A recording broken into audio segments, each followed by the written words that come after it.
Yo siempre pensé que mi mayor enemigo vendría de afuera. Jamás imaginé que el veneno más letal estaba siendo servido con una sonrisa en mi propia mesa.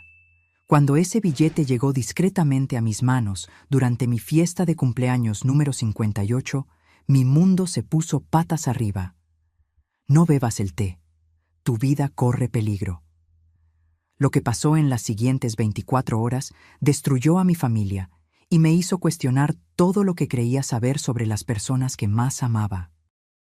Pero antes de seguir, asegúrate de ya estar suscrito al canal y escribe en los comentarios: ¿desde dónde estás viendo este video? Nos encanta saber hasta dónde están llegando nuestras historias. Mi nombre es Elena Vasconcelos y hace 2 años descubrí el verdadero significado del miedo.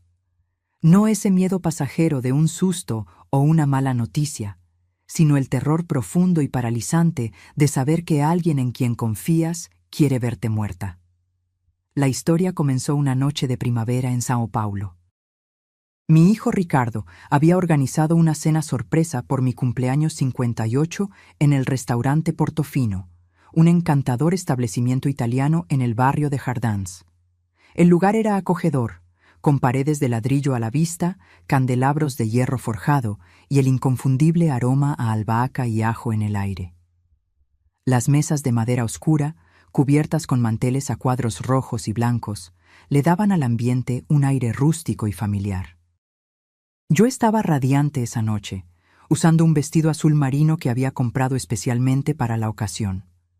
Ricardo, siempre atento, había reservado la mejor mesa del restaurante, cerca de la ventana con vista al jardín iluminado por pequeñas luces blancas que parecían estrellas terrenales. Daniela, mi nuera, estaba a su lado, usando un elegante vestido negro que contrastaba con su piel pálida. Ella sonreía, pero sus ojos permanecían vigilantes, observando siempre cada movimiento alrededor de la mesa. Ricardo y yo éramos muy cercanos, especialmente después de que mi esposo, Alberto, falleciera hace 5 años. Mi hijo había sido mi pilar, mi fuerza para seguir adelante. Y cuando conoció a Daniela en una conferencia de medicina hace 3 años, me alegré genuinamente por él. Ella era farmacéutica, inteligente y aparentemente dedicada. Al principio, me sentí encantada con su constante preocupación por mi salud, las vitaminas que me traía y la atención que le daba a mi bienestar. «Mamá, estás hermosa esta noche», comentó Ricardo, sirviéndome una copa de mi vino tinto favorito. Sus ojos brillaban con amor genuino y por un momento me sentí verdaderamente afortunada. La conversación fluía naturalmente entre historias del trabajo de Ricardo en el hospital y mis clases de pintura que había empezado recientemente. Daniela participaba menos, revisando discretamente su celular varias veces durante la comida. En ese momento, lo atribuí a su naturaleza reservada o quizás a alguna emergencia de trabajo. Cuando el camarero trajo el pastel de chocolate con frambuesas, mi favorito, todos cantaron el feliz cumpleaños. Ricardo hizo un brindis emocionado, por la mujer más fuerte que conozco, que me enseñó todo sobre resiliencia y amor incondicional. Daniela levantó su copa con una sonrisa que no llegaba a sus ojos. Por Elena, una suegra especial. La duda en su voz fue sutil, pero perceptible. Fue en ese momento que todo cambió. Mientras los camareros servían el té de hierbas que yo siempre pedía para acompañar el postre, una joven mesera de cabello rizado se acercó para limpiar algo en la mesa. Con un movimiento casi imperceptible, deslizó un pequeño papel doblado debajo de mi servilleta. Nuestros ojos se encontraron por un segundo, los de ella llenos de urgencia y miedo. Con las manos temblorosas, escondí el billete en mi regazo y lo abrí discretamente. El mensaje, escrito con letra apresurada, decía: «No beba el té. Su vida corre peligro.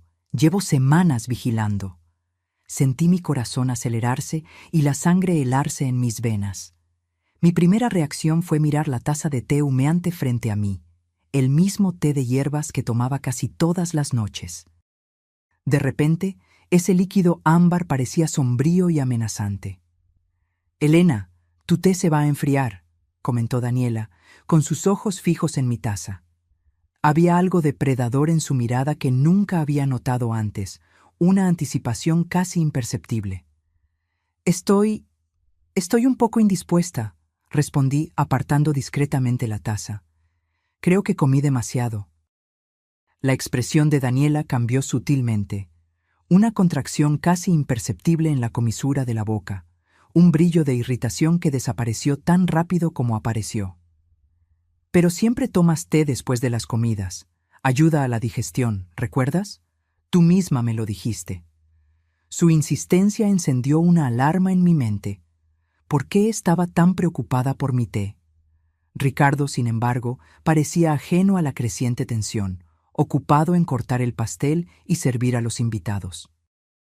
«Necesito ir al baño», anuncié, levantándome con las piernas temblorosas. En el camino, busqué a la mesera que me había pasado el billete, pero no estaba a la vista. En el baño, enfrenté mi reflejo en el espejo. El rostro que me miraba de vuelta parecía haber envejecido 10 años en 10 minutos. Mis manos temblaban incontrolablemente mientras releía el mensaje, esperando que las palabras se hubieran transformado mágicamente en algo menos aterrador. Pero ahí estaban, acusadoras. Tu vida corre peligro. ¿Quién quería hacerme daño? ¿Y por qué? La única persona que había insistido en el té era Daniela, mi propia nuera. La idea era tan absurda que casi me río, pero luego recordé pequeños incidentes de los últimos meses, los momentos de confusión después de tomar los tés que ella preparaba, el cansancio inexplicable, los lapsos de memoria que ella se encargaba de señalar frente a Ricardo. «Mamá, ya me contaste esa historia 3 veces hoy», decía él, preocupado. «¿Te sientes bien?» Y Daniela siempre estaba allí, observando, sugiriendo que tal vez yo necesitaba un chequeo más completo, o mencionando casualmente hogares para ancianos muy buenos que conocía por su trabajo en la industria farmacéutica. Cuando regresé a la mesa, tomé la decisión más difícil de mi vida. Con un movimiento calculado, cambié mi taza por la de Daniela mientras ella estaba distraída conversando con Ricardo. Si me equivocaba, no pasaría nada. Si tenía razón, Daniela se giró y tomó la taza, mi taza, sin notar el cambio. Bebió un pequeño sorbo, sus ojos sin dejar los míos, como si estuviera esperando alguna reacción. Continuamos la celebración, comiendo pastel y fingiendo normalidad, pero mi corazón latía tan fuerte que temía que todos en la mesa pudieran oírlo. Exactamente 13 minutos después, conté cada segundo, Daniela se llevó la mano a la garganta. Su rostro, normalmente pálido, se puso aún más blanco, asumiendo una coloración grisácea alarmante. Gotas de sudor comenzaron a formarse en su frente. No me estoy sintiendo bien», murmuró antes de caer de lado. La taza cayó y se hizo añicos en el suelo de madera, el líquido ámbar formando un charco a sus pies como una acusación silenciosa. El restaurante se sumergió en el caos. Ricardo, médico entrenado para emergencias, inmediatamente la colocó en posición lateral de seguridad mientras gritaba pidiendo una ambulancia. Yo permanecí sentada, paralizada por una mezcla de horror y terrible confirmación. Mi nuera había intentado envenenarme y ahora estaba probando su propio veneno. En ese momento, entre los gritos de pánico y el correteo de los camareros, me di cuenta de que mi vida jamás sería la misma. La confianza que había depositado en mi familia había sido brutalmente traicionada, y el camino por delante estaba envuelto en oscuridad e incertidumbre.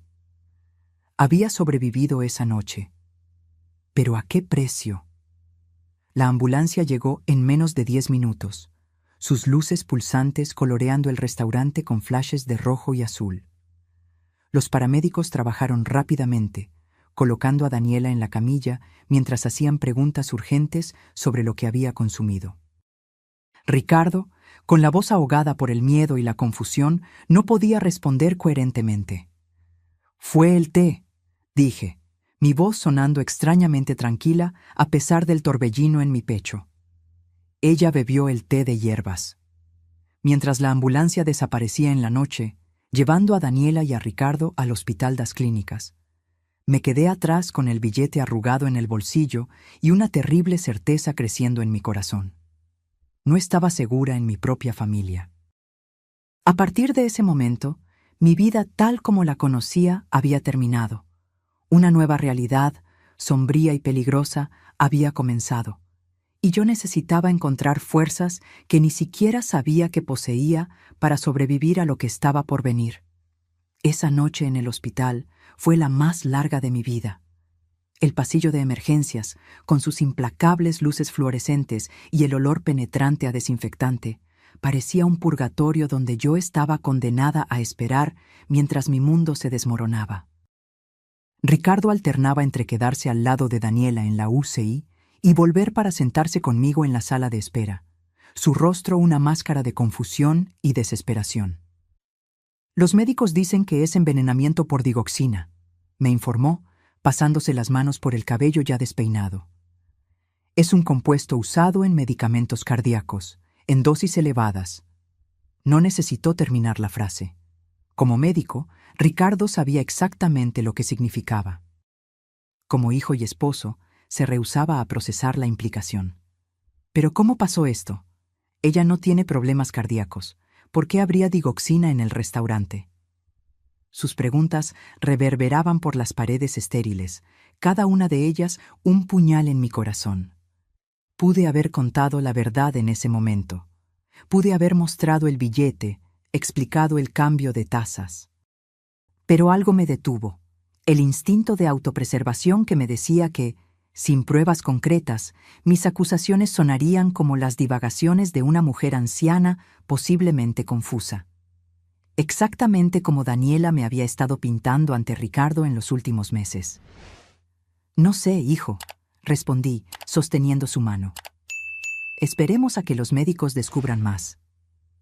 Durante la madrugada, mientras Ricardo finalmente dormía en una silla incómoda a mi lado, una joven enfermera de cabello rizado se acercó.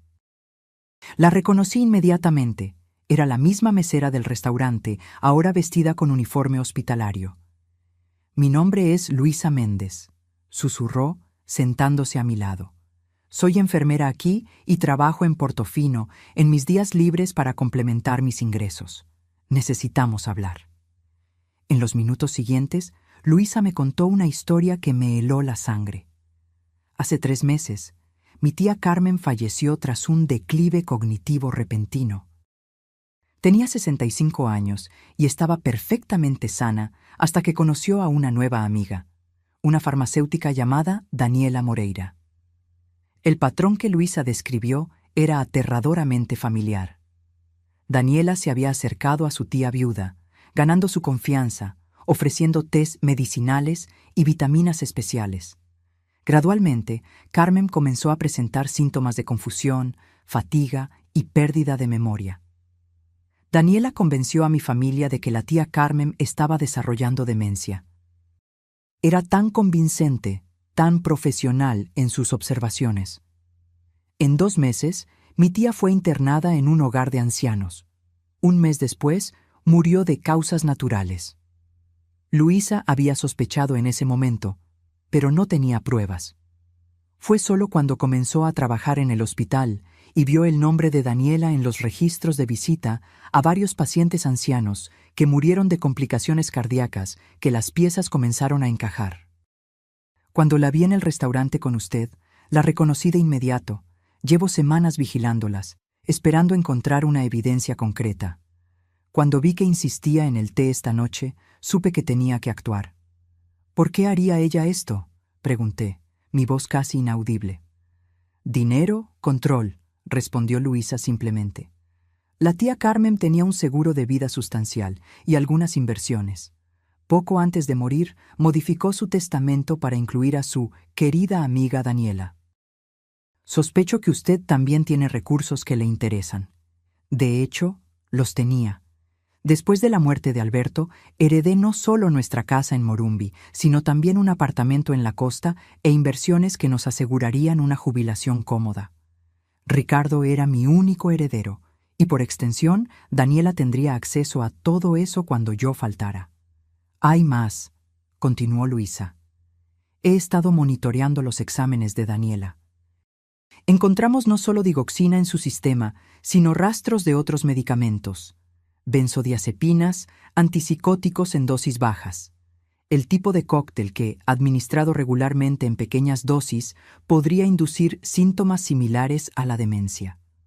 Las implicaciones me golpearon como un tren. Los tés que Daniela me traía religiosamente, las vitaminas especiales, mis crecientes episodios de confusión y olvido que ella se encargaba de señalar a Ricardo. No solo estaba tratando de matarme rápidamente en el restaurante, me había estado envenenando lentamente durante meses, preparando el terreno para que mi eventual muerte pareciera el resultado natural de un declive cognitivo. ¿Qué hacemos ahora?, pregunté, sintiéndome simultáneamente aterrorizada y extrañamente tranquila, como si estuviera flotando por encima de la situación. «La policía está en camino», respondió Luisa. «Solicitamos un análisis toxicológico completo y ya remitimos el caso a investigación, pero tiene que estar preparada. Su hijo va a necesitar mucho apoyo cuando descubra la verdad». Cuando Ricardo despertó, encontró no solo médicos y enfermeras, sino también 2 detectives de la Policía Civil. Lo que siguió fue una avalancha de revelaciones, pruebas e interrogatorios que transformaron el peor día de mi vida en algo aún más sombrío. El contenido de la taza fue analizado y confirmó la presencia de una dosis letal de digoxina, lo suficiente para provocar un paro cardíaco que parecería natural en una mujer de mi edad, especialmente una que supuestamente estaba presentando señales de declive cognitivo. Los detectives revisaron el apartamento que Ricardo compartía con Daniela y encontraron un verdadero arsenal farmacéutico escondido en un doble fondo en su cajón de lencería. Digoxina, benzodiazepinas, antipsicóticos y otros medicamentos que ni siquiera podía pronunciar. También encontraron un diario donde Daniela documentaba metódicamente mis episodios, la mayoría de ellos fabricados o inducidos por las sustancias que me administraba sin mi conocimiento. Había búsquedas sobre hogares de ancianos, procedimientos para interdicción judicial y, más incriminador aún, copias de documentos financieros míos a los que ella no debería tener acceso. Ricardo se desmoronó ante estas evidencias.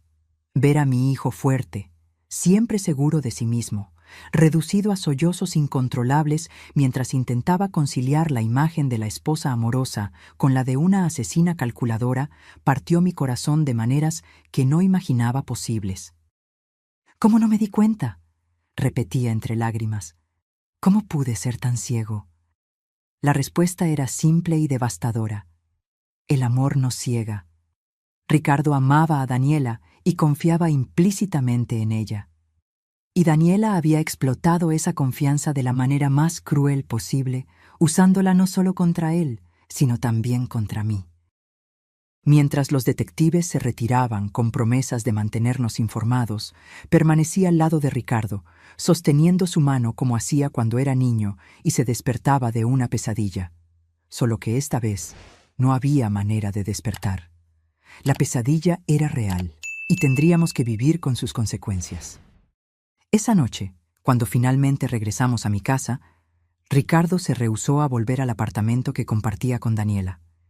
Nos sentamos lado a lado en el sofá, demasiado exhaustos para dormir, demasiado traumatizados para hablar. Las primeras luces del amanecer nos encontraron todavía así, atrapados en un limbo entre el mundo que conocíamos y el mundo que ahora tendríamos que navegar. Un mundo donde las personas que amamos pueden esconder monstruos, donde la confianza es un lujo que no podemos permitirnos, donde el concepto de familia había sido distorsionado más allá del reconocimiento. En ese momento silencioso, con las sombras de la noche cediendo lentamente a la luz titubeante del día, hice una promesa silenciosa a mí misma. Sobreviviría a esto. No solo físicamente, sino emocionalmente. No permitiría que el veneno de Daniela, literal o metafórico, me destruyera. Yo era más fuerte de lo que ella imaginaba, e iba a demostrarlo. El sol salió, iluminando los contornos de una nueva realidad que nunca había pedido, pero que ahora era mía para enfrentar. El primer día del resto de mi vida comenzaba, y yo estaba determinada a vivirlo en mis propios términos. En los meses que siguieron, mi vida se transformó en una montaña rusa de declaraciones policiales, audiencias judiciales y sesiones de terapia. Daniela había sobrevivido al envenenamiento, pero su recuperación en el hospital ocurrió bajo custodia policial. Las evidencias en su contra eran abrumadoras, no solo en mi caso, sino en otros 3 que la investigación reveló posteriormente. La primera vez que la vi, después de esa noche del restaurante, fue en la sala de audiencias, sentada junto a su abogado, luciendo frágil en su uniforme de prisión naranja.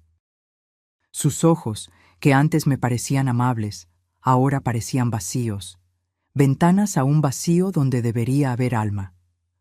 Cuando nuestras miradas se cruzaron, no vi remordimiento o arrepentimiento. Vi solo rabia fría por haber sido descubierta y una calculadora evaluando los daños. En ese momento entendí que la mujer que yo conocía nunca había existido realmente. Era solo una máscara que ella usaba, un papel que interpretaba para alcanzar sus objetivos.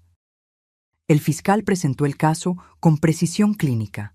Daniela Moreira, 32 años, farmacéutica respetada, había manipulado y envenenado sistemáticamente a 4 personas mayores en los últimos 3 años. En 3 casos, había logrado acceso a sus finanzas antes de sus muertes naturales. Yo había sido la única en escapar gracias a la intervención de Luisa. La acusada no solo traicionó la confianza de personas vulnerables, declaró el fiscal, sino que abusó de su conocimiento profesional de medicamentos para causar sufrimiento prolongado. Ella no buscaba muertes rápidas, sino declives lentos y dolorosos que permitirían la manipulación financiera y emocional de sus víctimas y sus familias. El abogado de Daniela intentó construir una defensa basada en un supuesto trastorno mental, alegando que ella sufría de síndrome de Munchausen por poder, una condición donde el individuo causa enfermedades en otros para obtener atención y simpatía. Pero los registros meticulosos encontrados en su diario, detallando no solo los tratamientos que administraba, sino también los beneficios financieros que esperaba obtener, contradecían esa narrativa. Esto no fue obra de una mente enferma actuando por impulso, contraargumentó el fiscal. Fue un plan meticulosamente ejecutado por una depredadora que seleccionaba cuidadosamente a sus víctimas basándose en su vulnerabilidad y recursos financieros. Sentada en el tribunal, escuchando los detalles clínicos de cómo mi propia nuera había planeado mi muerte, sentí una extraña disociación, como si estuvieran hablando de otra persona, no de la mujer que se había sentado a mi mesa, sonreído a mi hijo y me había llamado mamá. Ricardo se sentaba rígidamente a mi lado, su rostro una máscara impenetrable de dolor contenido. Ocasionalmente, su mano buscaba la mía, apretándola con fuerza cuando algún detalle particularmente doloroso era revelado. Nuestras heridas eran diferentes, pero igualmente profundas. Yo casi pierdo mi vida. Él había perdido a la mujer que amaba y la vida que imaginaba para sí mismo. La jueza, una mujer severa de mediana edad, con ojos que parecían haber visto todos los horrores posibles de la humanidad, escuchó los argumentos con expresión impenetrable. Cuando finalmente habló, su voz llevaba el peso de la justicia sin ninguna duda. Daniela Moreira, este tribunal la encuentra culpable de intento de homicidio calificado, envenenamiento, fraude y abuso de ancianos. Usted es condenada a 30 años de prisión, sin posibilidad de libertad condicional en los primeros 20 años. Ninguna emoción cruzó el rostro de Daniela cuando se dictó la sentencia. Simplemente asintió, como si estuviera aceptando un diagnóstico inevitable en lugar de una punición por sus crímenes. Cuando la sacaron de la sala, nuestras miradas se cruzaron una última vez. En sus ojos vi solo una cosa: la certeza de que había sido traicionada por el azar, no por la conciencia. Si no fuera por la intervención de Luisa, yo no estaría viva para testificar contra ella. Al salir del tribunal ese día, con Ricardo silenciosamente a mi lado, sentí un peso enorme siendo simultáneamente retirado y puesto sobre mis hombros. La justicia se había hecho, pero el trabajo real de reconstruir nuestras vidas apenas comenzaba. En las semanas siguientes, ambos iniciamos terapia, individual y conjunta. Nuestro terapeuta, el Dr. Martins, estaba especializado en trauma y traición, y su consultorio acogedor se convirtió en un santuario donde podíamos expresar las emociones que manteníamos contenidas el resto del tiempo. Ustedes dos están pasando por duelos diferentes, pero relacionados, explicó él en una de nuestras primeras sesiones. Elena, usted está procesando no solo la traición y el intento contra su vida, sino también la pérdida de la confianza básica que todos necesitamos para funcionar en el mundo. Ricardo, usted está lamentando no solo la pérdida de la esposa que creía tener, sino también la culpa por no haber reconocido las señales. Era verdad. Cada uno de nosotros llevaba cicatrices diferentes de esa experiencia. Para mí, lo más difícil era reaprender a confiar, no solo en los demás, sino en mis propios instintos. Tantas veces había sentido que algo estaba mal, pero había descartado esas sensaciones como paranoia o confusión. Daniela me había condicionado a dudar de mí misma, y ese era un hábito difícil de romper. Debí haberme dado cuenta, repetía Ricardo en nuestras sesiones, la culpa carcomiéndole por dentro. Había señales. Los cambios en tu memoria comenzaron exactamente cuando Daniela empezó a preparar tus tés. Ella insistía para que yo notara cada pequeño lapsus tuyo, cada momento de confusión. Y yo, como médico, debí haber cuestionado, investigado. La culpa no es tuya, le aseguraba yo, aunque secretamente, en mis momentos más sombríos, una pequeña parte de mí sentía rabia porque él no me hubiera protegido. Ella nos engañó a todos. Gradualmente, a través de muchas sesiones dolorosas, comenzamos a procesar nuestro dolor y encontrar un camino hacia adelante. Ricardo decidió tomar una licencia prolongada del hospital, incapaz de confiar en su propio juicio clínico después de fallar tan completamente en reconocer las señales de envenenamiento en su propia madre. En cuanto a mí, decidí que necesitaba un cambio completo de ambiente. La casa donde había vivido con Alberto por décadas, donde había criado a Ricardo, ahora estaba contaminada por los recuerdos de Daniela, trayendo sus tés envenenados, observándome con esos ojos calculadores mientras yo lentamente perdía el control sobre mi propia mente. Después de muchas conversaciones, decidimos vender la casa en Morumbi y me mudé a un pequeño pero encantador apartamento en Pineiros, un barrio vibrante lleno de vida y gente joven. Un lugar donde yo podría empezar de nuevo, lejos de las sombras del pasado. Ricardo alquiló un apartamento en el mismo edificio, determinado a estar lo suficientemente cerca para apoyarme, pero dándome espacio para recuperar mi independencia. Lentamente, comenzamos a reconstruir no solo nuestras vidas individuales, sino nuestra relación que había sido profundamente afectada por la traición de Daniela. Una de las cosas más difíciles fue enfrentar las secuelas físicas del envenenamiento crónico. Aunque los médicos me habían asegurado que la mayor parte de los medicamentos había sido eliminada de mi sistema, algunos efectos persistían. Lapsos ocasionales de memoria, fatiga inesperada, momentos de desorientación. Su cuerpo pasó por un trauma significativo, explicó mi neuróloga. Lleva tiempo para que el sistema nervioso se recupere completamente, pero la buena noticia es que no detectamos daños permanentes. Con tiempo y los cuidados adecuados, usted debería recuperar la función completa. Esa garantía debió haber sido reconfortante, pero en cambio, cada episodio de confusión, cada momento de olvido, traía de vuelta el terror de esos meses bajo la influencia de los venenos de Daniela. ¿Estaría realmente mejorando o estaba realmente desarrollando demencia, exactamente como ella había predicho en su cruel manipulación? Fue Luisa quien me ayudó a superar esos miedos. Después del juicio, ella se había convertido en una presencia constante en mi vida, no solo una salvadora, sino una amiga. Su formación en enfermería la hacía una compañera ideal para monitorear mi recuperación, pero era su fuerza de espíritu y determinación lo que realmente me inspiraban. Mi tía no tuvo una oportunidad, me dijo un día, mientras caminábamos por el parque Ibirapuera. Pero usted sí. Cada día que usted vive bien, cada momento en que se rehúsa a dejarse definir por lo que Daniela hizo, es una victoria.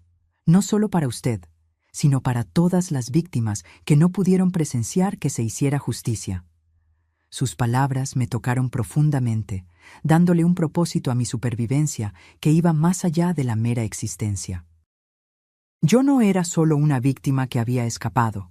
Yo era una superviviente con una historia que contar, un testimonio que podría, tal vez, salvar otras vidas. Con ese propósito renovado, comencé a involucrarme con grupos de apoyo y organizaciones que trabajaban para prevenir el abuso de ancianos. Mi experiencia, aunque traumática, me dio una plataforma para hablar sobre las señales de manipulación y abuso que a menudo pasan desapercibidas.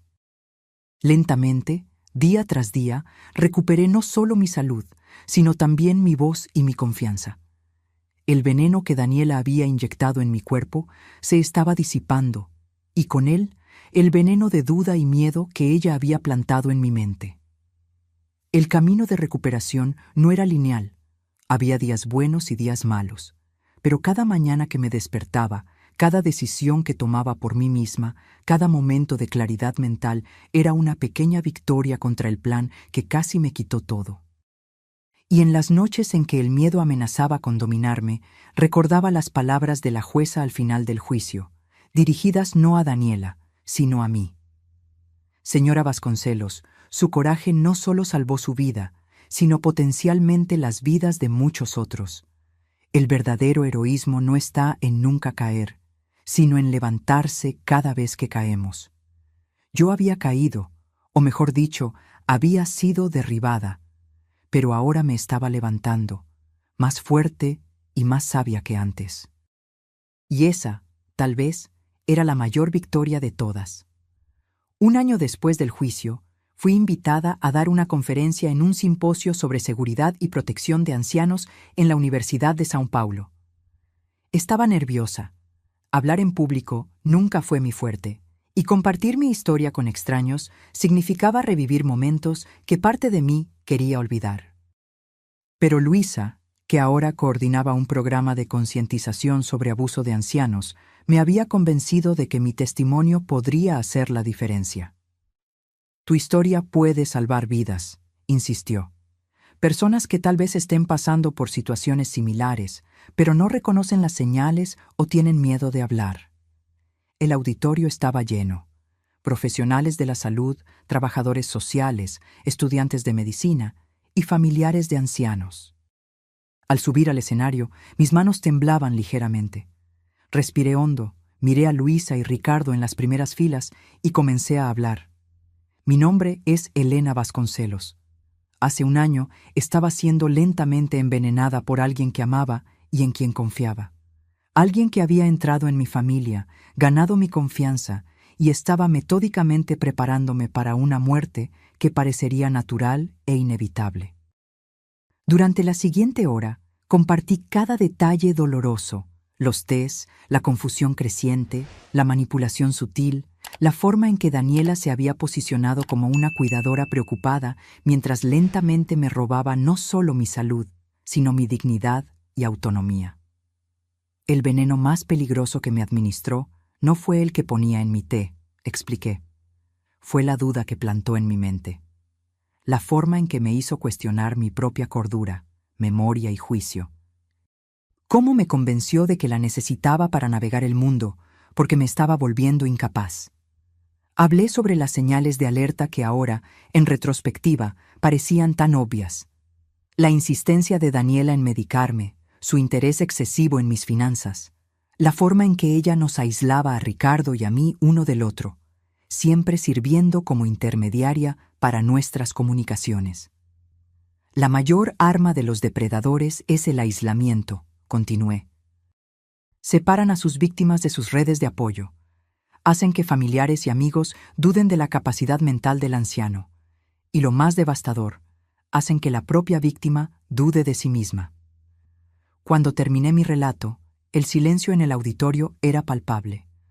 Luego, lentamente, las personas comenzaron a levantarse, aplaudiendo. Muchas lloraban. Algunas vinieron a mí después, compartiendo historias similares, de padres, abuelos, tíos que habían experimentado situaciones que ahora ellas reconocían como abusivas. Una mujer de unos 70 años apretó mis manos entre las suyas. «Mi yerno está haciendo esto conmigo», susurró. «Pensé que me estaba volviendo loca, ahora sé que no lo estoy». Ese día marcó el inicio de una nueva fase en mi vida. Descubrí que transformar mi dolor en propósito era profundamente sanador. En los meses siguientes, me uní a Luisa en su trabajo de concientización. Empezamos pequeño, con grupos de apoyo locales, pero pronto fuimos invitadas a hospitales, centros comunitarios e incluso comisarías especializadas. Ricardo también encontró su camino de sanación. Después de meses de licencia, regresó a la medicina, pero con un nuevo enfoque: geriatría, con especialización en identificación y tratamiento de abuso de ancianos. Su experiencia personal lo había sensibilizado a señales sutiles que muchos médicos no perciben. «Sabes, mamá», me dijo durante una de nuestras cenas de domingo, ahora una tradición renovada, «creo que finalmente entendí por qué siempre decías que a veces las cosas malas suceden para ponernos en el camino correcto». No es que yo creyera que el universo había orquestado mi intento de asesinato para enseñarnos una lección. Pero había una verdad innegable en el hecho de que nuestra tragedia nos había reorientado hacia un propósito mayor. En mi nuevo apartamento creé un pequeño estudio de pintura. Un hobby que había abandonado durante los meses de envenenamiento, cuando mis manos temblaban demasiado para sostener un pincel. Ahora, las telas coloridas decoraban mis paredes. No obras maestras, ciertamente, sino expresiones vibrantes de una vida reclamada. En una mañana particularmente significativa, recibí una llamada inesperada. Era de la prisión estatal femenina, donde Daniela cumplía su sentencia. Ella había solicitado una visita mía. Mi primera reacción fue rechazo inmediato. ¿Por qué iba a querer ver a la mujer que había intentado destruirme? ¿Qué podría haber para decir? Consulté a mi terapeuta, quien me aconsejó considerar cuidadosamente mis motivaciones. «Usted no se lo debe a ella», enfatizó. La pregunta es, ¿se lo debe a usted misma? ¿Hay algo que necesita ser dicho o escuchado para su propia paz interior? Después de semanas de reflexión, decidí que sí. Había preguntas que solo Daniela podía responder, y tal vez confrontarla ahora, desde una posición de fuerza, era el último paso necesario para mi completa liberación. La prisión era un lugar opresivo: paredes de concreto gris, barras de metal, el eco de puertas pesadas siendo cerradas y abiertas. Me senté en la sala de visitas, mi corazón acelerado mientras esperaba. Cuando Daniela entró, casi no la reconocí. El uniforme de prisión colgaba de su cuerpo delgado. Su cabello, antes perfectamente teñido, ahora mostraba raíces grises. Pero sus ojos, esos ojos que antes escondían tan bien su verdadera naturaleza, estaban iguales, calculadores, observadores, sin remordimiento real. «Elena», dijo, sentándose frente a mí, «gracias por venir. No esperaba que aceptaras». «Estoy aquí para entender», respondí, manteniendo mi voz firme. «¿Por qué? No solo por qué intentaste matarme, sino por qué de esa manera. ¿Por qué el teatro prolongado, la manipulación, el envenenamiento lento?» Daniela inclinó la cabeza, como si estuviera considerando la pregunta. «Tú piensas que hice esto por dinero», dijo finalmente. «Todos lo piensan, pero el dinero era secundario». «¿Entonces qué?» «Control», respondió sin ninguna duda. «El poder de decidir quién vive y quién muere. De ver a alguien fuerte como tú volverse gradualmente dependiente de mí. De ser vista como la nuera dedicada, la cuidadora competente, mientras secretamente determinaba tu destino. Era intoxicante». Un escalofrío recorrió mi espalda. La frialdad con que describía su perversidad era más perturbadora que cualquier exhibición de rabia u odio habría sido. «¿No sientes remordimiento, ni siquiera un poco?», Ella sonrió, esa misma sonrisa encantadora que me había conquistado años antes. Lo que lamento es haber sido atrapada y haberte subestimado. Eras más fuerte de lo que pensaba. Mirándola, sentí algo inesperado, no odio o miedo, sino lástima.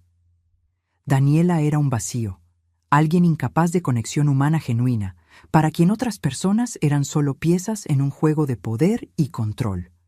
Su prisión no eran solo esas paredes de concreto, sino su propia mente distorsionada. Vine aquí pensando que necesitaba tu arrepentimiento para seguir adelante, dije, levantándome para irme. Pero me doy cuenta ahora de que no necesito nada de ti. Mi sanación, mi paz, mi vida, nada de eso depende de ti o de lo que sientas. Y eso, Daniela, es la mayor libertad de todas. Mientras caminaba fuera de ese lugar opresivo, sentí como si el último eslabón que me ataba al pasado se hubiera roto. El sol de São Paulo me recibió con su calor reconfortante y respiré profundamente, sintiendo cada célula de mi cuerpo celebrando la vida. Esa noche reuní a Ricardo, Luisa y algunos nuevos amigos para una cena en mi apartamento. Mientras cocinábamos juntos, riendo y compartiendo historias, me di cuenta de que había reconstruido no solo mi vida, sino mi capacidad de confiar y amar. El camino de recuperación no había sido lineal. Había días en que el miedo me paralizaba, en que la menor señal de confusión me hacía entrar en pánico, en que revisaba y volvía a revisar mi té obsesivamente.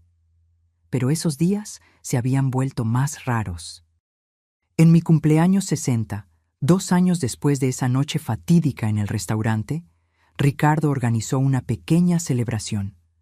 Cuando trajo el pastel con velas encendidas, no pude evitar derramar lágrimas de gratitud, no solo por estar viva, sino por haber redescubierto la alegría de vivir.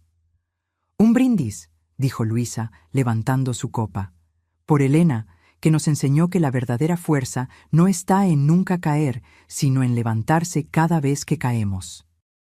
«Por la supervivencia», añadió Ricardo, sus ojos encontrando los míos con amor y orgullo. «No», corregí suavemente, levantando mi propia copa. «Por la vida. No solo sobrevivir, sino vivir plenamente, confiar de nuevo, amar de nuevo, a pesar de todo». Cuando apagué las velas esa noche, mi deseo no fue por seguridad o por olvidar el pasado. Fue por coraje. Coraje para seguir compartiendo mi historia, para seguir abriendo mi corazón, para seguir viviendo cada día como el regalo precioso que es. El veneno que Daniela había destinado para mí terminó siendo el catalizador para una vida más plena, más significativa y más auténtica de lo que jamás había imaginado posible. No porque el trauma sea necesario para el crecimiento, sino porque los humanos tenemos una notable capacidad de transformar incluso nuestras experiencias más dolorosas en fuente de fuerza y sabiduría. Hoy, a mis 60 años, miro hacia el futuro no con miedo, sino con curiosidad y esperanza. Mi historia no terminó en ese restaurante cuando un billete misterioso salvó mi vida. De hecho, fue allí donde verdaderamente comenzó. 3 años han pasado desde esa noche en el restaurante Portofino. Mi vida ha cambiado de formas que jamás pude prever, algunas dolorosas, otras sorprendentemente hermosas. La organización que fundé con Luisa, Ojos Atentos, o Los Atentos, creció de un pequeño grupo local a una red nacional de concientización y prevención de abuso contra ancianos. Empezamos con conferencias y grupos de apoyo, pero pronto nos expandimos a una línea directa de denuncias, entrenamiento para profesionales de la salud y un equipo de abogados voluntarios que ofrecían asistencia legal para víctimas. El caso de Daniela, aunque horrible, había creado una apertura para la discusión de un problema frecuentemente invisible. Los medios cubrieron extensamente el juicio, y de repente el país estaba hablando sobre un tipo de violencia que generalmente permanece escondida dentro de las familias, enmascarada como cuidado o preocupación. En una mañana lluviosa de abril, recibí una llamada que cambiaría nuevamente el curso de mi vida. Señora Vasconcelos, le habla la doctora Campos, de la Policía Federal. Necesitamos su ayuda. En las horas siguientes, descubrí que Daniela no era una depredadora aislada. Las autoridades habían desvelado una red de profesionales de la salud, enfermeros, farmacéuticos, cuidadores, que habían desarrollado un esquema sofisticado para identificar ancianos vulnerables y, con recursos, manipularlos y eventualmente apropiarse de sus bienes. Creemos que su exnuera era parte de un grupo mayor, explicó la delegada. Las evidencias sugieren que compartían información, técnicas e incluso blancos potenciales. Su historia y su trabajo reciente con Ojos Atentos la convierten en una testigo clave y potencial consultora para nuestra investigación. Me quedé aturdida por la magnitud de la operación. No era solo Daniela. Había docenas como ella, operando bajo un velo de respetabilidad profesional, explotando sistemáticamente la vulnerabilidad de los ancianos. En los meses siguientes, trabajé codo a codo con la fuerza de tarea de la policía, ayudando a identificar patrones de comportamiento, señales de alerta y estrategias de manipulación que yo había experimentado en primera persona. Ricardo también se unió al equipo como consultor médico, su experiencia ahora valorada no solo por su formación, sino por su experiencia personal. El trabajo era emocionalmente agotador. Cada nuevo caso que descubríamos traía a colación recuerdos dolorosos. Cada víctima identificada era un recordatorio de lo que yo podría haberme convertido si no fuera por ese billete fatídico de Luisa. Pero había también una profunda satisfacción en transformar mi trauma en algo útil. El dolor que experimenté no era sin sentido si podía ayudar a prevenir el sufrimiento de otros. «Estás literalmente salvando vidas», me dijo Ricardo una noche, mientras revisábamos archivos juntos.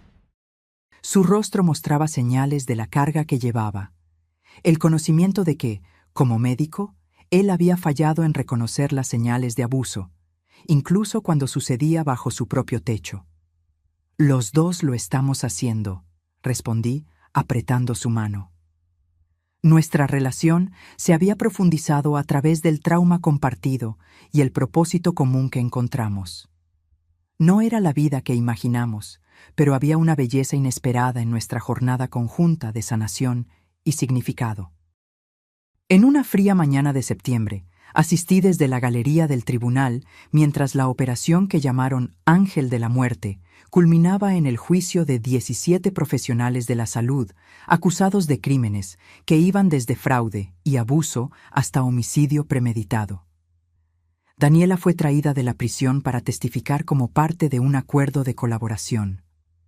Cuando entró en la sala, nuestros ojos se cruzaron brevemente. Esta vez no vi la arrogancia calculadora de nuestro último encuentro. Vi solo a una mujer derrotada, su imperio de manipulación y control desmantelado por aquella que debió haber sido solo una víctima más en su lista. Las revelaciones del juicio conmocionaron al país. El esquema operaba desde hacía más de 8 años y había victimizado a por lo menos 43 ancianos identificados, muchos ya fallecidos de causas naturales que ahora serían reexaminadas. Los métodos eran espantosamente similares en todos los casos. Identificación de ancianos con recursos financieros significativos, infiltración en sus vidas a través de demostraciones de cuidado y preocupación, administración gradual de sustancias que causaban confusión y dependencia, aislamiento de las víctimas de sus redes de apoyo y, finalmente, apropiación de sus bienes antes de una muerte que parecía natural y esperada. Esta no es solo una serie de crímenes individuales, declaró la fiscal en su argumento final. Es un ataque sistemático a las personas más vulnerables de nuestra sociedad, perpetrado por aquellos que juraron cuidarlas. La sentencia fue histórica. Penas que sumaban cientos de años de prisión y un cambio en las políticas de protección a ancianos que tendría repercusiones por décadas. Después del juicio, fui abordada por familiares de las víctimas. Sus historias eran variaciones de la mía propia. La confusión sobre los cambios en el comportamiento de sus seres queridos, la culpa por no haberse dado cuenta de lo que estaba pasando, la rabia de haber confiado en los propios depredadores. ¿Cómo logró seguir adelante? Me preguntó una mujer cuyo padre había sido victimizado por un enfermero que era parte de la red. ¿Cómo no se deja consumir por la rabia? Pensé por un momento antes de responder. La rabia tiene su lugar, dije finalmente. Fue el combustible que me mantuvo luchando por justicia cuando todo lo que yo quería era esconderme y sanar. Pero si permites que ella defina tu vida, entonces ellos vencen de nuevo. Ya nos robaron tanto, no podemos dejar que nos roben también nuestro futuro. Después del juicio, Ricardo y yo decidimos que era hora de expandir nuestro trabajo más allá de las fronteras de São Paulo. El problema del abuso de ancianos no conocía fronteras geográficas o socioeconómicas, y las lecciones que habíamos aprendido eran universales. Comenzamos a viajar por el país, compartiendo nuestra historia, entrenando profesionales y educando comunidades. De Manaus a Porto Alegre, de ciudades grandes a pequeñas comunidades rurales, llevamos el mensaje de que la protección de los ancianos era responsabilidad colectiva, no solo individual.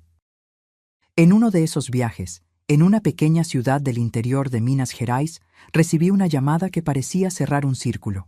Era Luisa, ahora coordinadora nacional de Ojos Atentos y mi querida amiga. Elena, la prisión llamó. Daniela quiere verte. Está enferma. Cáncer en etapa terminal. Los médicos dicen que le quedan pocas semanas. Mi primer instinto fue rechazar. Yo ya había confrontado a Daniela. Había dicho lo que necesitaba decir. ¿Qué bien podría venir de otro encuentro? Consulté a mi terapeuta, quien me aconsejó considerar cuidadosamente mis motivaciones. Usted no se lo debe a ella, enfatizó. La cuestión es, ¿se lo debe a usted misma? ¿Hay algo que necesite ser dicho o escuchado para su propia paz interior? Después de semanas de reflexión, decidí que sí. Había preguntas que solo Daniela podría responder, y tal vez confrontarla ahora, desde una posición de fuerza, era el último paso necesario para mi completa liberación. La Daniela que encontré en la enfermería de la prisión era solo una sombra de la mujer que yo conocía. El cáncer la había consumido, dejándola frágil y disminuida. Sus ojos, antes tan fríos y calculadores, ahora parecían opacos y distantes. «Viniste», susurró, su voz casi inaudible. «Vine», respondí, sentándome en la silla al lado de su cama. «¿Por qué querías verme?» Ella tosió, una tos seca y dolorosa que sacudió todo su cuerpo frágil. «Quería ver tu rostro una última vez, el rostro de la mujer que destruyó todo lo que construí». Incluso al borde de la muerte, Daniela se rehusaba a aceptar responsabilidad por sus acciones. Para ella, yo no era la víctima que escapó, sino la adversaria que la derrotó en su juego perverso. «No fui yo quien destruyó lo que construiste, Daniela. Fueron tus propias acciones, tus propias elecciones». Ella soltó una risa débil. «Semantics». Permanecimos en silencio por un momento. El pitido de las máquinas, el único sonido en la sala estéril. «¿Sabes lo que es gracioso?», dijo finalmente. «No siento miedo ahora. Pensarías que alguien que causó tantas muertes temería la propia, pero no. Es solo... nada». La miré. Realmente la miré. Y vi la verdad terrible de su existencia. Daniela había pasado su vida buscando poder sobre otros, controlando vidas y muertes como si fuera una diosa.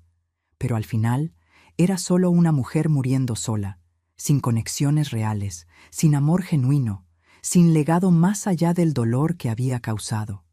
«No vine aquí para verte sufrir o para tener algún tipo de venganza», dije suavemente. «Vine para decir que te perdono». Sus ojos se abrieron en sorpresa. «¿Perdonas? ¿Después de todo lo que hice?» «No perdono por tu beneficio, sino por el mío». Cargar odio y rabia es otro tipo de veneno, uno que me rehúso a permitir en mi vida. Así que sí, te perdono, y espero que en tus momentos finales encuentres algo de paz. Lágrimas inesperadas brillaron en los ojos de Daniela. las primeras emociones genuinas que yo había visto en ella. «Realmente me derrotaste», murmuró, «en todos los sentidos». Mientras salía de la prisión ese día, sentí un peso siendo levantado. No solo el peso de la rabia que cargaba, sino el peso de permitir que mi historia fuera definida por ella. Daniela había sido un capítulo en mi vida, un capítulo doloroso y transformador, pero solo un capítulo. El resto de la historia todavía estaba siendo escrito, y era mío para escribir. Ricardo me esperaba en el auto, su rostro ansioso buscando señales de cómo el encuentro me había afectado. «¿Cómo estás?», preguntó, preocupación evidente en su voz. Pensé por un momento, realmente reflexionando sobre la pregunta. «En paz», respondí finalmente. «Creo que finalmente estoy en paz». Mientras volvíamos a nuestro hotel, observé el paisaje montañoso de Minas Gerais, los valles verdes, las pequeñas casas blancas salpicando las laderas, el cielo infinitamente azul arriba. La belleza simple y perenne de la vida continuando, resistente y terca, a pesar de todo. «¿Sabes?», le dije a Ricardo, «cuando todo esto pasó, pensé que nunca más me sentiría segura o confiada, que siempre habría una parte de mí esperando al próximo traidor, la próxima copa envenenada». Él asintió, comprendiendo. «¿Y ahora?». «Ahora entiendo que la seguridad completa es una ilusión. Siempre habrá riesgos, siempre habrá personas que quieren lastimar a otras. Pero también siempre habrá Luisas, personas que arriesgan todo para ayudar a extraños. Y siempre habrá la chance de transformar nuestro dolor en propósito, nuestras heridas en sabiduría». Ricardo sonrió, sus ojos brillando con lágrimas contenidas. «Eres increíble, ¿sabías?». Yo reí, sintiendo una ligereza que no había experimentado en años. «No soy increíble, soy solo una superviviente que aprendió que la verdadera victoria no está solo en sobrevivir, sino en vivir plenamente después». 3 meses después, Ricardo y yo estábamos en Brasilia, presenciando la aprobación de una nueva legislación de protección a ancianos que incluía muchas de las recomendaciones basadas en nuestra experiencia.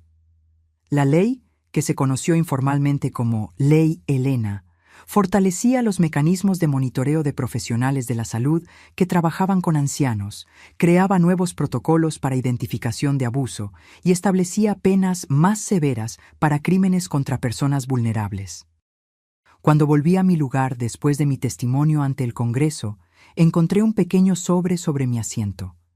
Dentro había un billete escrito a mano. La abuela estaría orgullosa. Gracias por darle sentido a su pérdida. Luisa. Las palabras me tocaron profundamente. Esto era lo que habíamos logrado hacer. Transformar pérdidas personales en protección colectiva, dolor individual en propósito compartido. Esa noche, en mi habitación de hotel, abrí mi diario, un hábito que había desarrollado como parte de mi proceso de sanación. En la página en blanco escribí: «Hoy, a mis 62 años, entiendo que nuestra verdadera fuerza no está en nunca ser herido, sino en cómo respondemos a las heridas». El veneno destinado a destruirme se convirtió, de alguna forma misteriosa, en el catalizador para la vida más significativa que jamás viví. No porque el trauma sea necesario para el crecimiento, sino porque los humanos tenemos esa capacidad notable de transformar incluso nuestras experiencias más dolorosas en fuente de fuerza y sabiduría. El antídoto para el veneno de Daniela no fue solo la intervención médica que salvó mi vida esa noche en el restaurante. Fue cada elección que hice después.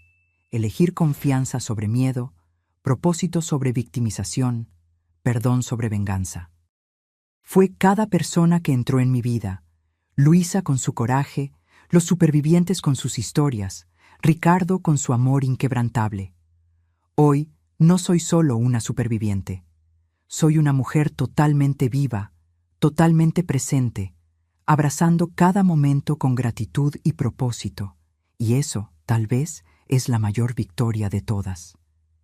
Cerré el diario y caminé hasta la ventana. Brasilia se extendía ante mí, sus luces brillando contra el cielo nocturno como estrellas terrestres. En algún lugar de esa ciudad y en ciudades por todo el país había ancianos que ahora estaban un poco más seguros por causa de nuestra lucha. Había familias que ahora sabían qué señales buscar, qué preguntas hacer.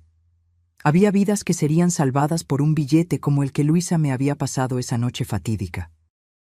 Y eso, me di cuenta, era el verdadero antídoto, no solo para el veneno literal que casi me quita la vida, sino para el veneno metafórico de desesperación, miedo y desconfianza que pudo haberme consumido después. El antídoto estaba en transformar experiencias personales en bien colectivo, dolor privado en propósito público. Mientras observaba la ciudad dormida, sentí una profunda sensación de gratitud, no solo por estar viva, sino por haber encontrado significado en mi supervivencia. El té envenenado que debió haber sido mi fin se había convertido, de maneras misteriosas e impredecibles, en el comienzo de una nueva vida que yo jamás podría haber imaginado para mí misma. Y por eso, paradójicamente, estoy agradecida. 5 años han pasado desde esa noche en el restaurante Portofino. Mi vida a los 63 años es casi irreconocible comparada a la que yo vivía antes. No solo por la ausencia de Daniela y su influencia venenosa, sino por la presencia de nuevas personas, nuevos propósitos y una nueva comprensión de mí misma. La Ley Helena, como se conoció la legislación de protección a ancianos, tuvo un impacto más allá de nuestras expectativas más optimistas. En los primeros 2 años después de su implementación, hubo un aumento del 70% en las denuncias de abuso y negligencia contra personas ancianas. No porque los casos hubieran aumentado, sino porque ahora existían mecanismos para identificarlos y canales seguros para reportarlos. La organización Ojos Atentos se expandió a todos los estados brasileños, con más de 200 voluntarios entrenados y una red de profesionales de la salud, trabajadores sociales y abogados dedicados a la causa. Luisa, ahora casada y embarazada de su primer hijo, continuaba liderando la organización con la misma pasión y determinación que la había llevado a pasarme ese billete salvador años atrás. Ricardo encontró un equilibrio en su vida profesional y personal que parecía imposible al principio.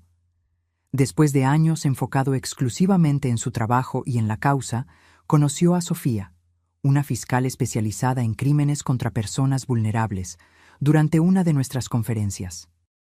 Su boda el año anterior había sido una celebración no solo de amor, sino de renacimiento, prueba de que es posible reconstruir la confianza incluso después de la traición más profunda.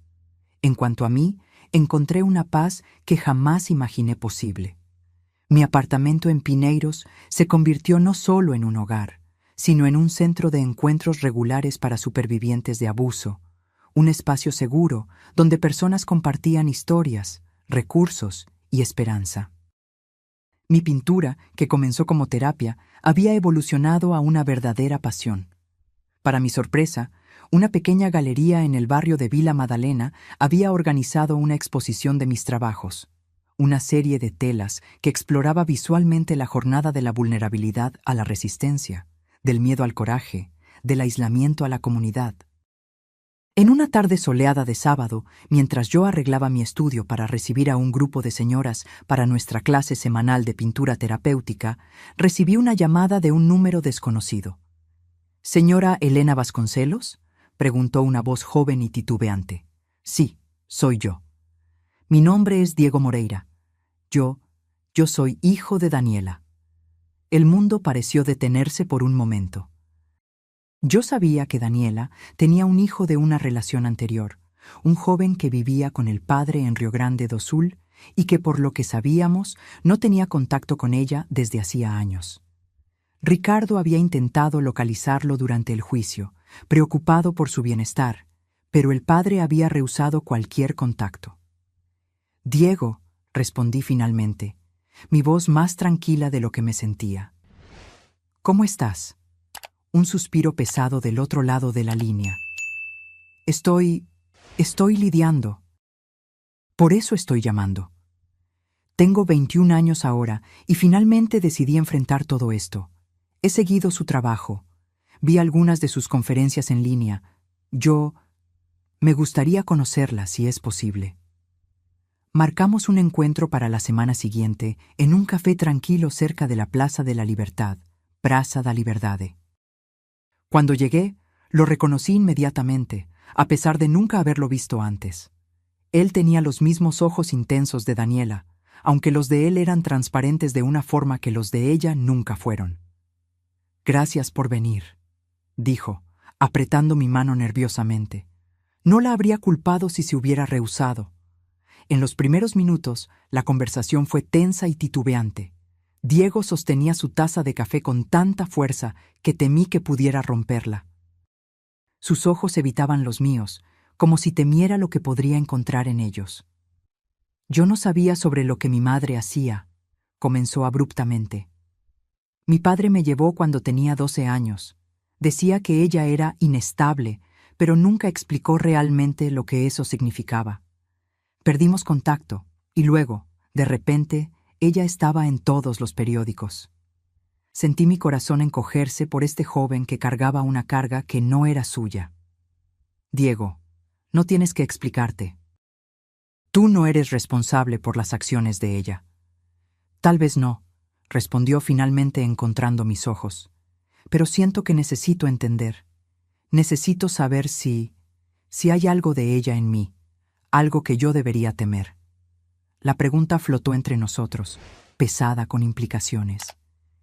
Era una cuestión que yo sabía que él debió haber enfrentado innumerables veces en las largas noches de insomnio, cuestionando su propio ADN, su propia naturaleza. «¿Qué haces, Diego?», pregunté, cambiando sutilmente la dirección de la conversación. Él pareció sorprendido con la pregunta. «Estoy en el último año de enfermería. Irónico, ¿no es así? Considerando...» «No», respondí con firmeza. «No es irónico. Es una elección. Tu elección. Tu madre usó el conocimiento médico para herir. Tú estás eligiendo usarlo para sanar. Esa es la diferencia más fundamental que puede existir». Una lágrima escapó, deslizándose por su mejilla. Él la secó rápidamente, como si estuviera avergonzado. «Cuando descubrí todo, mi primera reacción fue abandonar el curso. ¿Cómo podría seguir en la misma área que ella usó para hacer lo que hizo? Pero luego empecé a seguir su trabajo, a ver cómo usted transformó su experiencia traumática en algo positivo, y pensé, tal vez yo también pueda hacer eso». «Y puedes», le aseguré. «De hecho, ya lo estás haciendo. Estar aquí hoy, enfrentando el pasado en lugar de huir de él, es prueba de eso». Durante las siguientes 2 horas, compartimos historias, miedos y esperanzas.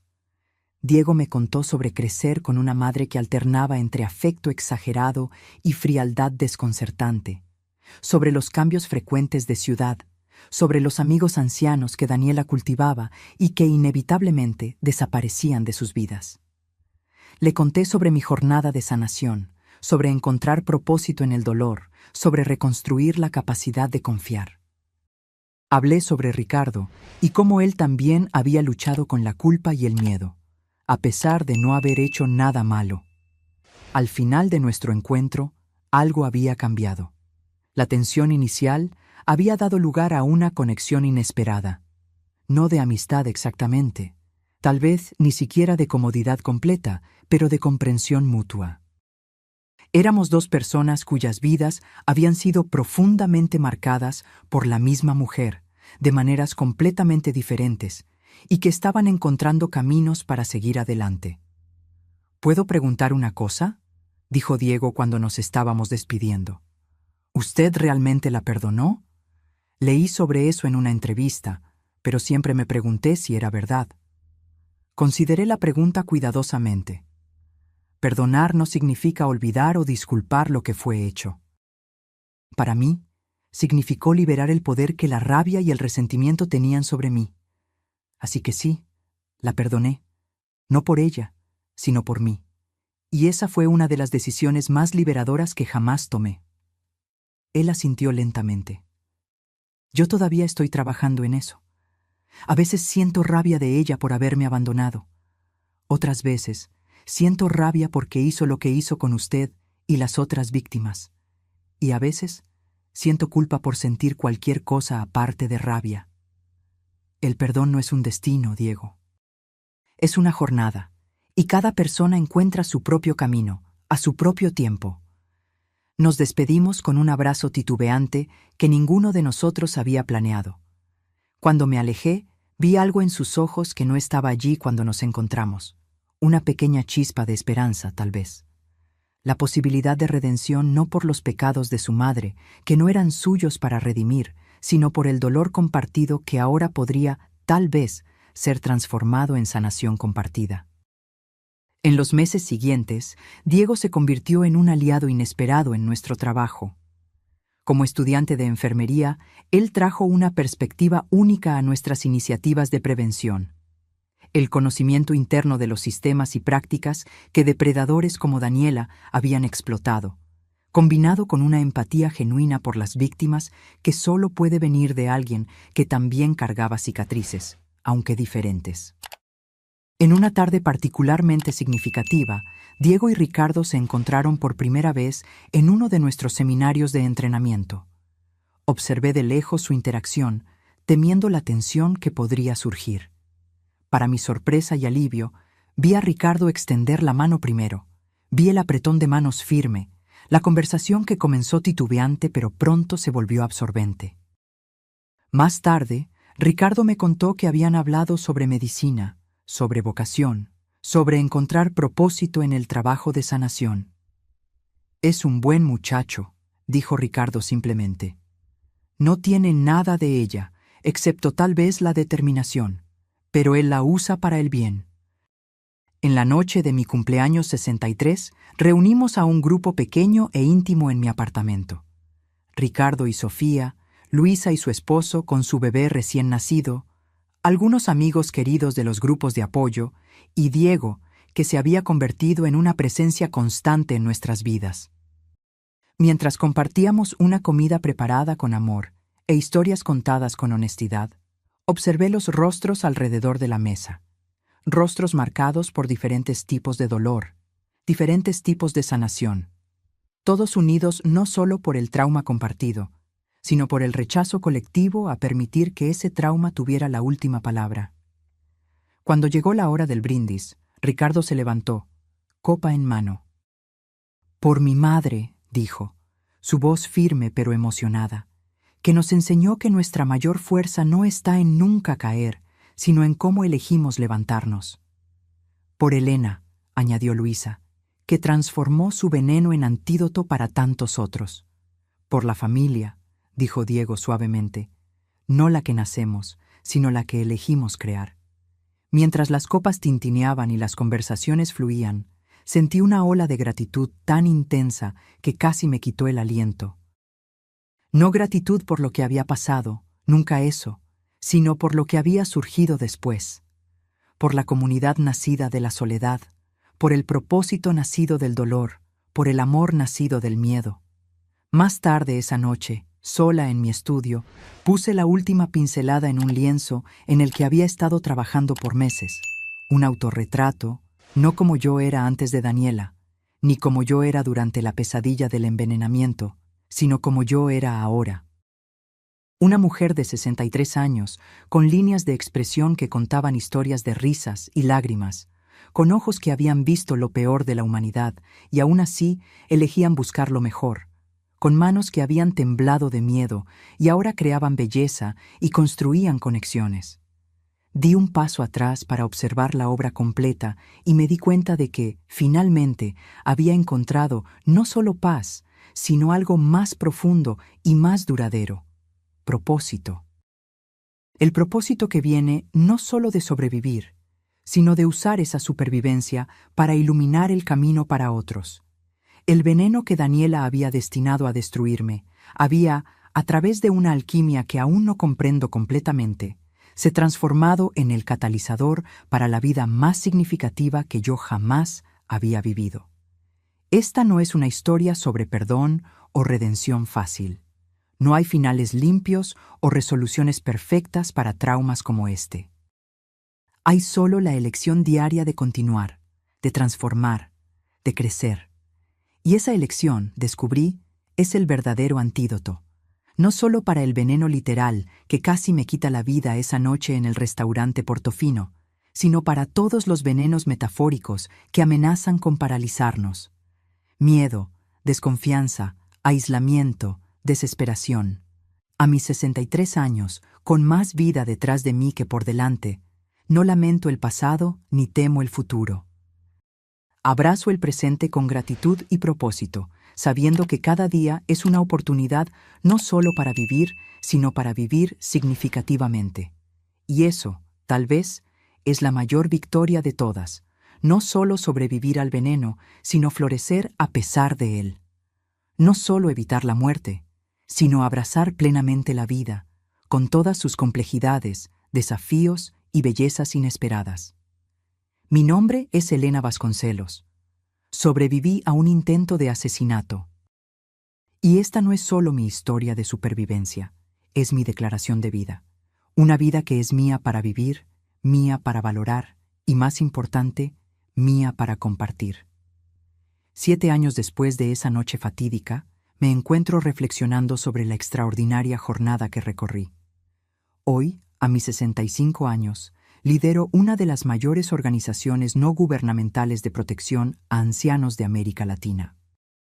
Ojos Atentos ahora opera en 5 países, con programas de entrenamiento, líneas de denuncia y una red de soporte legal y psicológico que ya ayudó a miles de personas. El trabajo que comenzó con mi historia personal trascendió cualquier cosa que yo pudiera haber imaginado. Leyes semejantes a la Ley Elena fueron implementadas en Argentina, Chile, Uruguay y Colombia. Un movimiento que comenzó con un billete deslizado en una servilleta se transformó en una revolución silenciosa de protección y dignidad. Ricardo ahora dirige el primer centro especializado en tratamiento y rehabilitación de ancianos víctimas de abuso en Brasil, combinando cuidados médicos con apoyo psicológico. Sofía, su esposa, se convirtió en una referencia internacional en legislación de protección a personas vulnerables. Juntos, ellos forman un equipo formidable en la lucha contra el abuso de ancianos. Luisa, con su segundo hijo en camino, divide su tiempo entre la Coordinación Nacional de Ojos Atentos y conferencias en universidades de medicina y enfermería, enseñando a futuros profesionales a reconocer señales de abuso y a intervenir adecuadamente. Su primer hijo, ahora un niño vibrante de 4 años, se llama Antonio en honor a su abuela, Antonia, cuya muerte a manos de Daniela había sido el catalizador para la cadena de eventos que nos unió. Diego se graduó con honores en enfermería y ahora cursa especialización en geriatría. Él creó un programa innovador llamado Guardioes, que entrena a jóvenes profesionales de la salud para identificar señales de manipulación y abuso en ambientes de cuidado a ancianos. Su trabajo ya recibió reconocimiento nacional e internacional, y lo que más me emociona es ver cómo transformó el legado sombrío de su madre en algo luminoso y vital. En cuanto a mí, además de continuar liderando la organización, encontré una nueva pasión en la escritura. Mi libro, El Antídoto, o Antídoto, que narra mi experiencia y las lecciones que aprendí a lo largo del camino, se convirtió en un bestseller inesperado y fue traducido a 12 idiomas.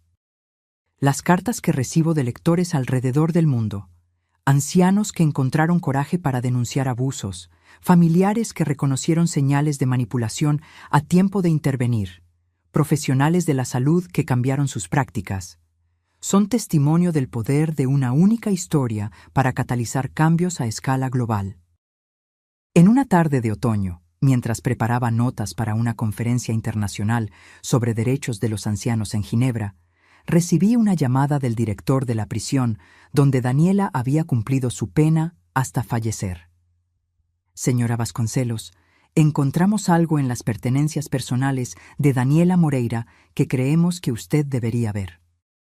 ¿Sería posible que se presente en la prisión?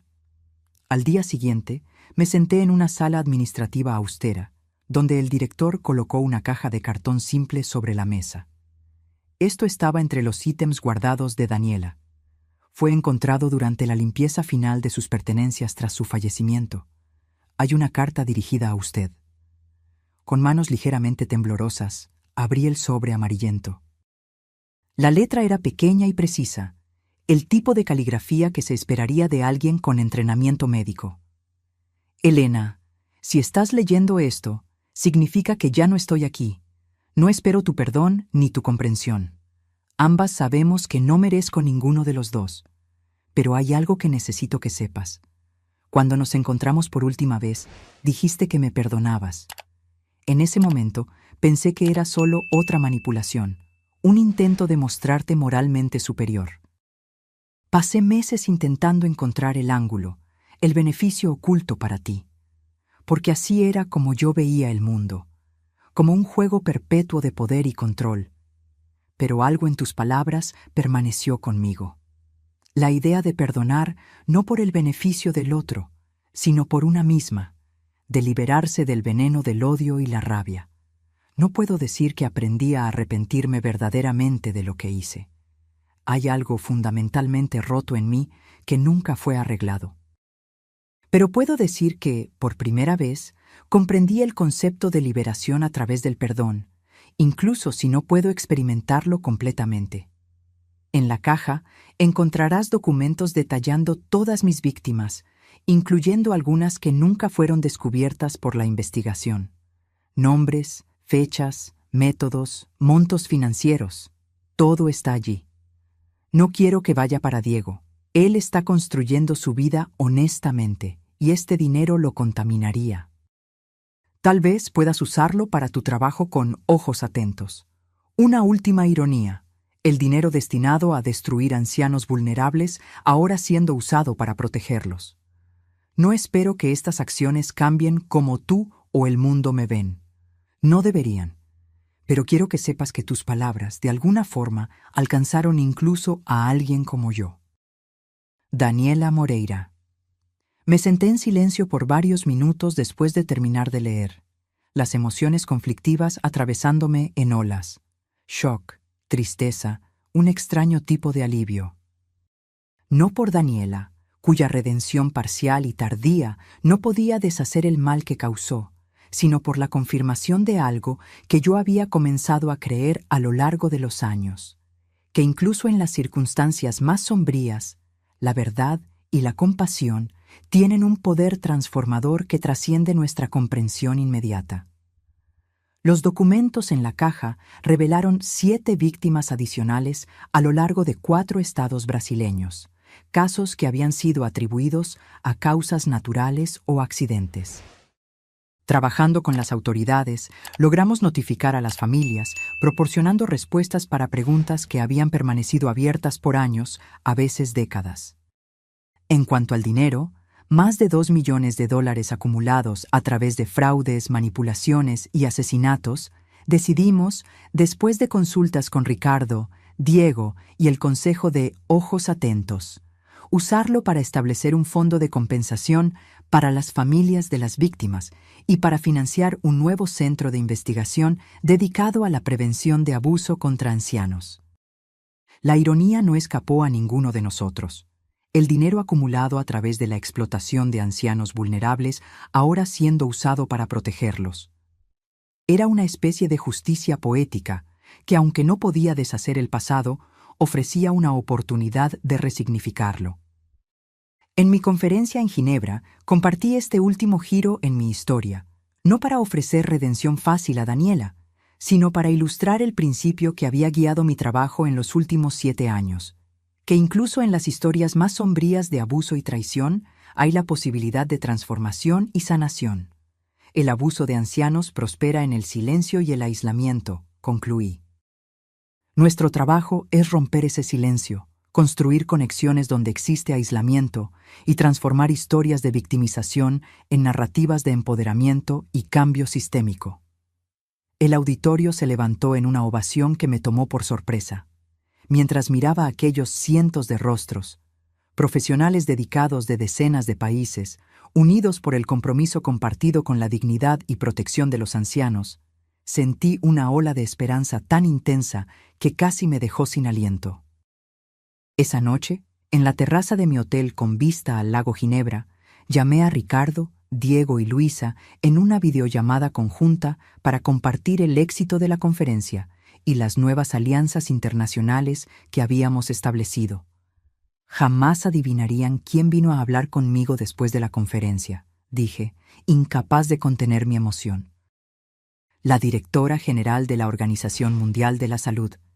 Están considerando adoptar nuestro programa Guardianes como un modelo internacional. Los rostros en la pantalla reflejaban mi alegría, cada uno de ellos un testigo de la extraordinaria jornada que habíamos recorrido juntos. «Te lo merecías, mamá», dijo Ricardo, su rostro iluminado por el orgullo. «Transformaste la peor experiencia imaginable en algo que está cambiando el mundo». «No fui solo yo», respondí, la emoción haciendo que mi voz fallara. «Fuimos todos nosotros. Una mesera valiente que se rehusó a quedarse en silencio. Un hijo determinado a transformar culpa en propósito. Un joven decidido a redefinir su legado familiar. Amigos que se volvieron familia. Supervivientes que se volvieron defensores». Cuando terminamos la llamada, me quedé sola en la terraza, observando las luces de la ciudad reflejadas en las aguas tranquilas del lago. Pensé en la larga y sinuosa jornada que me trajo hasta aquí, del terror de esa noche en el restaurante a la paz de este momento presente. No era una paz perfecta o completa. Todavía había días en que la memoria del veneno parecía muy vívida, cuando el sabor del miedo volvía a mi boca como si fuera ayer. Todavía había momentos en que me preguntaba cómo habría sido mi vida si Daniela nunca hubiera entrado en ella, si Luisa no me hubiera pasado ese billete, si yo no hubiera sobrevivido. Pero esas preguntas hipotéticas parecían cada vez menos importantes ante la realidad concreta que habíamos construido juntos. Una realidad de propósito compartido, de conexiones profundas, de vidas transformadas. El antídoto para el veneno de Daniela no había sido encontrado en una fórmula química o en una intervención médica. Había sido encontrado en el coraje de enfrentar la verdad, por dolorosa que fuera, en la determinación de transformar experiencias personales en cambio colectivo. En la elección diaria de vivir no solo a pesar del trauma, sino a través de él y más allá de él. Mientras el sol se ponía sobre Ginebra, tiñendo el cielo con tonos de rosa y dorado, sentí una profunda sensación de gratitud. No por lo que había pasado, nunca por eso, sino por lo que habíamos logrado crear a partir de eso. Por todas las vidas que ahora estaban más seguras, todas las familias que estaban más informadas, todos los profesionales que estaban mejor equipados para reconocer y responder al abuso. Y en este momento de reflexión tranquila, entendí finalmente la verdad completa sobre mi jornada, que el verdadero antídoto nunca fue simplemente sobrevivir al veneno, sino transformarlo en algo que pudiera curar no solo a mí, sino a los otros también. Esta es mi historia. Una historia que comenzó con traición y casi terminó en tragedia, pero que encontró su camino hasta un lugar de propósito y significado. Una historia que continúa desarrollándose en direcciones que jamás podría haber previsto. Y tal vez sea esa la lección más importante de todas, que nuestras historias nunca terminan realmente con nuestros traumas, que siempre hay un capítulo siguiente esperando ser escrito, que incluso de las experiencias más tóxicas puede surgir algo profundamente sanador, si tenemos el coraje de permanecer abiertos a la posibilidad de transformación. El veneno estaba destinado a ser mi fin. En cambio, se convirtió en el inicio de algo que era mayor de lo que yo jamás podría haber imaginado. Y por eso, extrañamente, estoy agradecida. Ahora, si te gustó esta historia, ya haz clic en este próximo video que está apareciendo en la pantalla, porque en él hay una historia de traición y revuelta como nunca has visto antes.